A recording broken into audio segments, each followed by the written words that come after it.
Good morning, ladies and gentlemen. Thank you very much, Mr. Chair, for the introduction. Nothing to add there. Thank you very much for the organizers. I was happy to come all the way from Istanbul to make my point. And my point would be that Turkey is in need to stick to its reliable anchors in a region and in times that are quite volatile. What I would like to do is to go back, although I'm a historian by education, I won't go back to the 1920s or before. I want to go back to, let's say, 6 years ago. When I was preparing a book, one of the books that was mentioned on EU's policies towards its neighbours in the south, together with my colleague from the European Parliament, we visited, among others, Morocco and Egypt. And we were both struck at the time, so we're talking about 2006, 2007, we were both struck by the fact how closely all kind of parties, so not only parties close to AK Party, but also other parties in those two countries, in Morocco and Egypt, were following Turkey and were following the AK Party for many of them. So this is years before the Arab awakening. So years before, they were closely watching Turkey because of its democracy, evolving democracy, booming economy. And they were particularly following AK Party, especially politicians in those two countries that felt linked or felt a closeness to the AK Party for its ability to combine Islamic roots with moderation and with pragmatism. So this was 2006, 2007, and I would really make the point that at those times Turkey and also AK Party itself were seen not so much as a model, but as an inspiration and as an example for many politicians in Northern Africa. We could add Tunisia to that list, who were looking for the same kind of development for their country, for their party. There has been a lot of debate in politics and in academia about the word model, claiming that those countries could copy the Turkish model. I've never been supporting that position, but it's definitely true that Turkey was seen as an inspiration and as an example in those days. And I think it led to 2011, where Turkey, I think, was on its top.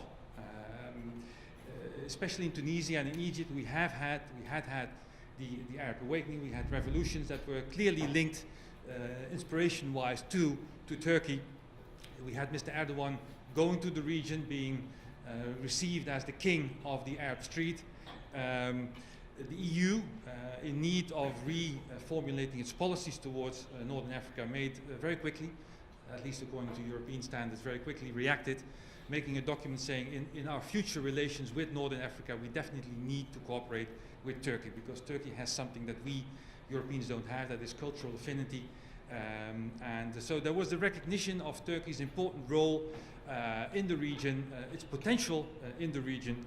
And on top of that, Turkey was doing economically extremely well, which led to a huge self-confidence in Turkey, thinking, and their part of the problem started, thinking that we can do it all on our own. I mean, forget about the Europeans or the Americans. We're doing quite well, and we can continue like that. And our old anchors, EU, NATO, well, they're not that important anymore. That was 2011.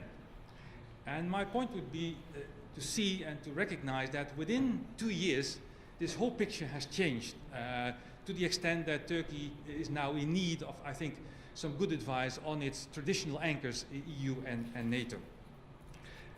What happened in 2011, or from 2011 onwards? We saw the election results in 2011, 50% for the ruling party, and 50% is a dangerous amount for any party. Also, it proved to be for AK Party. It led to, I would say, a surplus in confidence, thinking that okay, we're ruling the country and we can do more or less whatever we think is fit. The other 50%, they voted for another party. We don't need to take them into account. It led to certain developments, to several developments that I think are very unhappy and that are making Turkey's road more difficult. One is the further slowdown, because it already started slowing down before 2011, the further slowdown in the democracy reforms. One of the things that made Turkey very attractive in the EU, but also in Northern Africa, in countries, as I said, that saw Turkey as an example, it led to a slowdown in Turkey. Democratic reforms were sometimes put on the agenda, but only few, only partially, not the kind of speed that we had seen before 2011. It was mentioned by the two previous speakers, there was a creeping authoritarianism, especially with the Prime Minister. We could see him from that moment onwards trying to push top-down, the old Turkish way, top-down, his social conservative values on Turkish society, also on people who had a different lifestyle and who were not waiting for his advices on the number of children they should have, whether they should smoke a cigarette or drink alcohol, but he started doing it more and more. There is an ongoing pressure on the media from that point onwards. It was always there, but after 2011 it became stronger, coming to a point now that I would say that really press freedom is under attack and under pressure in Turkey. The economy started to suffer. We've seen all these beautiful figures of 7–8% of economic growth. It started to slow down because Turkey started to suffer from problems in its main markets. In the EU, where there is an economic crisis since 2008, it started to influence the Turkish economy as well. The outlet, the Middle East, was in total chaos since 2011, and it blocked a lot of Turkish new exports to the region.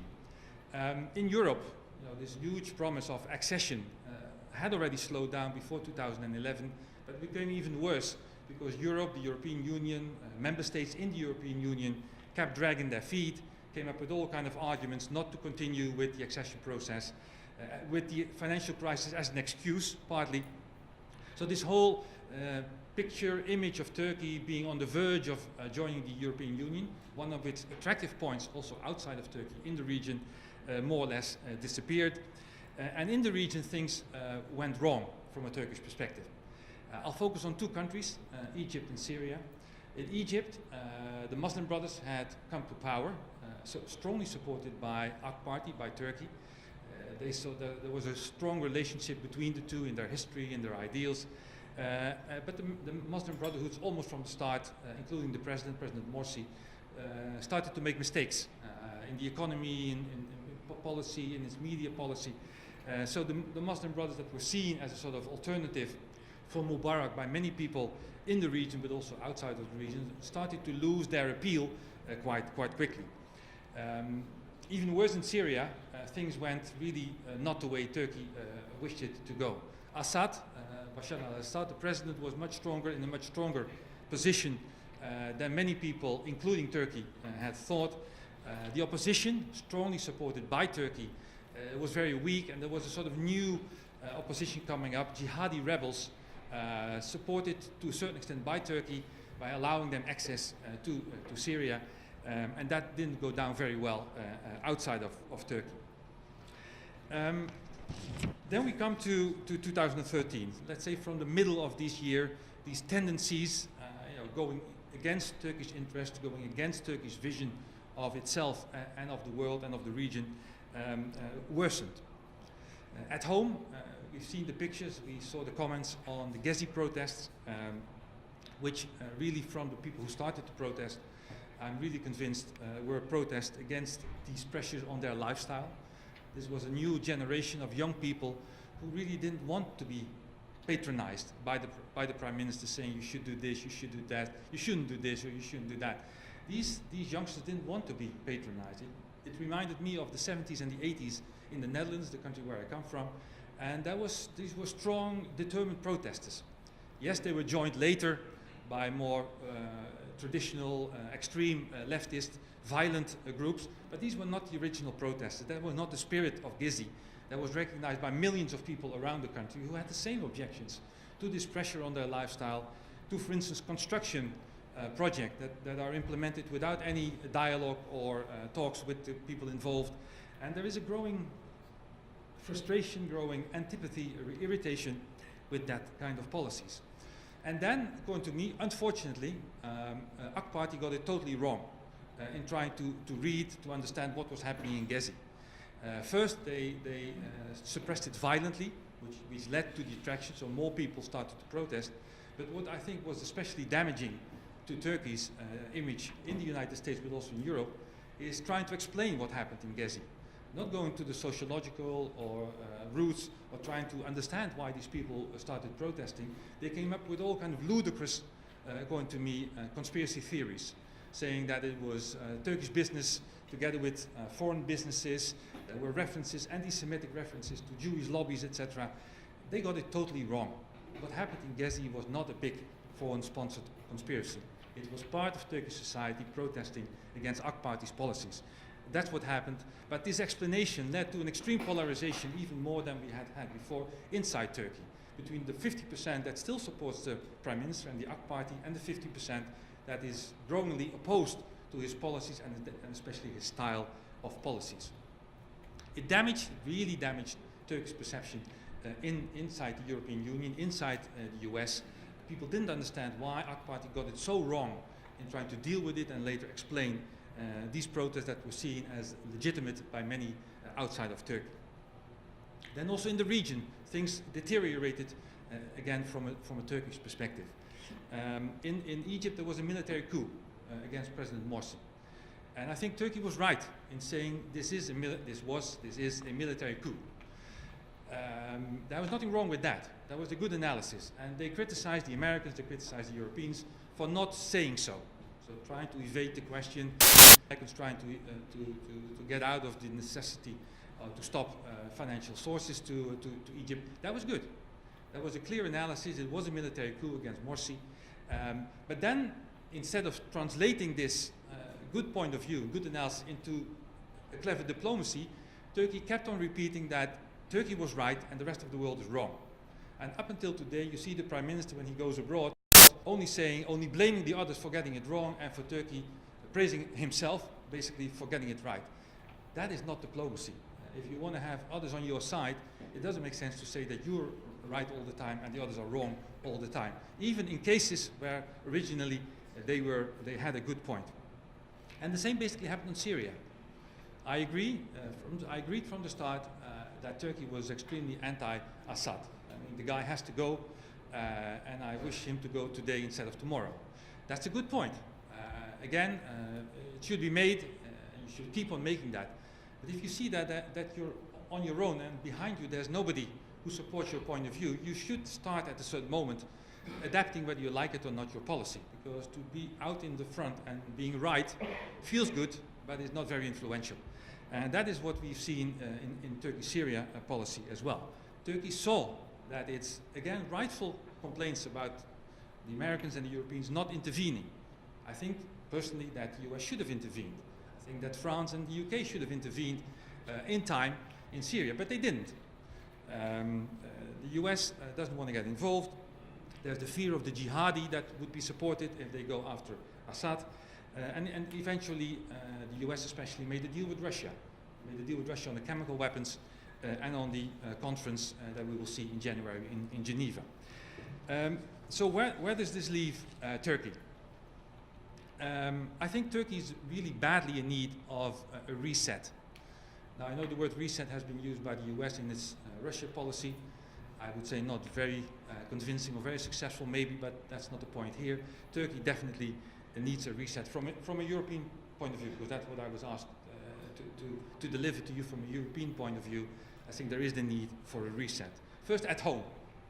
I mean, there was a very successful reform policy for many years. Since 2002, basically up until 2010, Turkey was seen by many Europeans as implementing reform that were not only seen as important by the Turks themselves, but also by the European Union. It brought Turkey definitely closer to Europe. Over the last 3 years, we haven't seen many of those kind of reforms, only partially, too late, not with a huge kind of enthusiasm. I'm convinced that if Turkey would return to that reform agenda, it would definitely diminish polarization at home and definitely improve its image inside the European Union. And there is an enormous, important and very promising trump card there, and that is the Kurdish issue. I mean, with all my growing criticism of the government since 2011, one has to agree that this government has done more to try to solve the Kurdish issue than any of the previous governments before.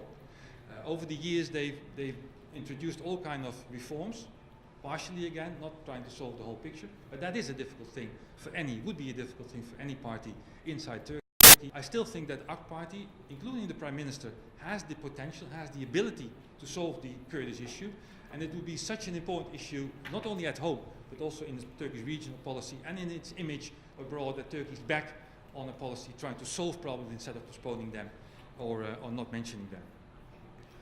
In the region, so that's at home. In the region, I think Turkey has started to realize that being out in front and being right is not really a policy. So you can see the visits of the foreign minister, Mr. Davutoglu, over the last couple of weeks, trying to mend fences in different places where Turkey got it wrong or was seen as getting it wrong. Trying to combine a sort of morals-based policy, foreign policy based on principles and morals, which has my strong support. I'm strongly in favor of that, but it's not enough to be right, as I said. You need to make policy with that as well. They're trying to do that. At least some of them in the government are trying to do that. One can see some differences of opinion there between the foreign policy of the foreign minister and what the prime minister says. The foreign minister is more reluctant, or more open to compromise with Egypt, for instance, while the prime minister keeps on bashing the new government. But especially on Syria, Turkey has to adapt its policies. It can't be there complaining about what the rest is not doing. It has to support a political solution. And it has to recognize, and that's not always, that's an uncomfortable truth, it has to recognize that the US policy on the region is still quite powerful and is able to overrule Turkey, but all the other participants as well. And the American policy on the region is based on two priorities. One is a deal with Iran, the second is talks between Israel and the Palestinians. These are the two priorities, and they are both laudable causes, which I would support, I think many of you would support as well. But there are consequences to both policies. Being in favor of an Iran deal means don't mess with the Iranians in Syria. Let the Iranians do their thing, keep on supporting Assad, and that's one of the reasons why the US has backed off from Syria, which is from a humanitarian point of view a bad thing. People are dying still, and there will be more refugees, and there will be more people killed. And I fully understand the Turkish frustration with that, but it's an American policy. The Americans are not going to intervene, they're not going to stop the Russians nor the Iranians from supporting Assad. This is a lesson in realpolitik. It's not always nice, but that's what Turkey is about to accept. Same with Egypt. Egypt is a key player in the potential Israel-Palestinian deal. Egypt has a long history, despite all kind of anti-Israeli rhetoric, being very pragmatic in its Egyptian policy. And US needs Egypt to get Israel and the Palestinians together. Probably many people in Washington would agree that it was a military coup, but they're never going to say so. They will accept the new government. So Turkey is well advised, if it wants to have an impact, not to keep on bashing the new government, but in a way recognize or even accept what the US has decided on that issue. It leads me to the conclusion that after these things changing within two or 3 years, from being a model or an example to being at the moment quite an isolated player with regards to Europe, with regards to the region, that Turkey is indeed an important regional player, but one of several. It's not the only regional player, as they sometimes thought 2 years ago. It could still be, and I think it still is, an important example for conservative Muslim politicians in the regions, a new generation.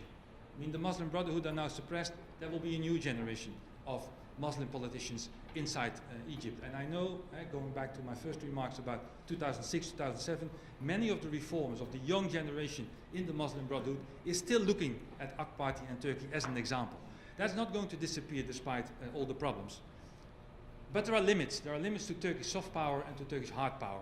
And Turkey has been confronted with that over the last couple of years. In order for Turkey to further develop its democracy, its economy and its security, I think it is well advised to stick to the old reliable anchors that it used to cherish, the EU, NATO. Whether Turkey or the Turkish government likes it or not.